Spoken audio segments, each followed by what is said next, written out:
नमस्कार दोस्तों, आप सभी को मेरी तरफ से सुबह की हार्दिक शुभकामनाएं और भगवान से कामना करता हूं कि भगवान आप सबकी मनोकामनाएं पूर्ण करे और आपको सुख शांति दे और साथ ही साथ सुख समृद्धि भी दे। तो आज हम इस बात के बारे में बात करेंगे कि ये पूर्व जन्म होता है या भ्रांतियाँ हैं, या ऐसी भी एक भी चीज़ नहीं है जो शास्त्र में गलत लिखी हो, कोई भी गलत नहीं। जैसे भगवान श्री कृष्ण ने अर्जुन को कहा कि हे अर्जुन, तेरे मेरे हजारों जन्म हो चुके, लेकिन तुम्हें याद नहीं और मुझे याद है। इसका मतलब हमारा पूर्व जन्म जन्म मृत्यु, जो ये शरीर का जो जन्म मृत्यु प्रक्रिया होती है, ये होता रहता है। आदमी जो आत्मा होती है, जो मेन जो आत्मा है, उसके मतलब जन्म मृत्यु से परे होती है। ये जन्म मृत्यु केवल शरीर के लिए होता है, न कि आत्मा के लिए। आत्मा शाश्वत है और सत्य भी है, लेकिन इस बात को हमें आध्यात्मिकता द्वारा समझना चाहिए। अब लोग कह दिया लोगों ने भी कि कई लोग मिलते हैं अपने को गाँव में, शहरों में, कहीं भी वो यकीन इसलिए नहीं करते क्योंकि वो भौतिकवादी जीवन जी रहे हैं। उनका इंद्रियों का सुख होता है। जब तक आदमी इंद्रियों के सुख में जिएगा, खाने पीने में, ऐश्वर्य में, धन कमाने में, काम क्रोध मद लोभ राग ईर्ष्या द्वेष, इन चीज़ों में जब तक आदमी उलझा रहेगा, उससे आत्मा का यथार्थ सत्य कभी पता नहीं चल पाएगा।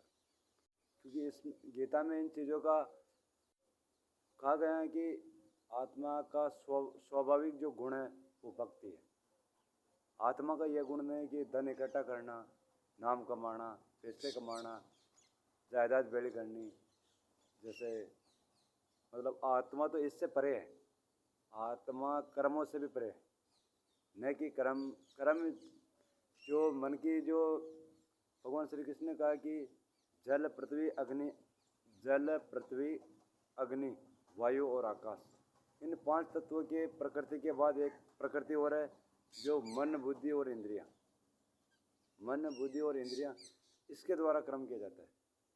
आत्मा साक्षी होता है, बाकी कर्म मन बुद्धि इंद्रिय द्वारा किया जाता है। उसके साथ जो इनसे परे हैं, जिसको देखा नहीं जाता है, जो अकल्पनीय है, जिसकी कोई कल्पना भी नहीं की जा सकती कि कोई कह रहा भी आत्मा छोटी है, प्रकाश टाइप है। अकल्पनीय मतलब उसकी कल्पना की नहीं जा सकती। आप चित्त के द्वारा, आप दिमाग के द्वारा कभी भी आत्मा की परिकल्पना कर लो, लेकिन अगर आप कल्पना भी करोगे तो वो झूठी होगी, वो झूठी साबित होगा, क्योंकि आत्मा अपरिकल्पनीय है। न वो छोटी है न बड़ी है, मतलब कल्पना से भी बाहर है आत्मा।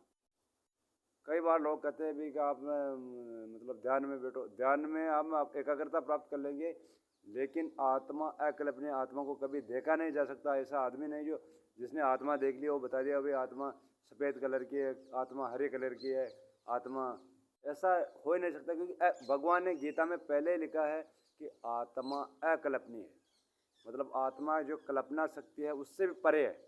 जो हमारा माइंड है, जो हमारा दिमाग है, उससे भी परे आत्मा है। हम तो अभी जो ज़िंदगी जी रहे हैं केवल दिमाग तक जी रहे हैं, लेकिन इस दिमाग के जो परे जब आदमी जब इस प्रकृति के परे जब उसको ज्ञान प्राप्त हो जाता है, उसको हम आत्मज्ञान बोलते हैं। वही आत्मज्ञान होता है। जब आदमी दिमाग के भी परे ऊपर चला जाता है, तब वो भगवान की प्राप्ति कर लेता है। काम क्रोध मद लोभ राग ईर्ष्या द्वेष, इन सारे विकारों पर जब आदमी विजय प्राप्त कर लेता है, रजोगुण तमोगुण सतोगुण, जब इन पर आदमी विजय प्राप्त कर लेता है, इनको हरा देता है, ये विकार जब आदमी के दूर हो जाता है, तब उसे आत्मा का स्वाभाविक गुण और आत्मा तब उसे महसूस होती है।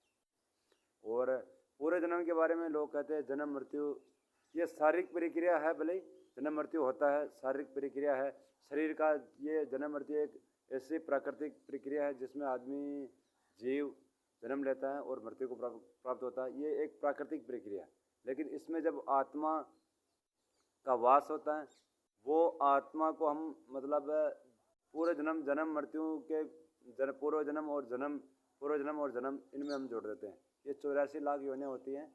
इस 84 लाख योनियों में अब जैसे हमारे को किसी को भी मनुष्य योनि मिली है, तो वो उसके पूर्व जन्म के कर्म के निर्धारित मिली हुई होती है। पूर्व जन्म के होते हैं कुछ ऐसा गुण कि जन्म जन्मांतर आत्मा चलती रहती है।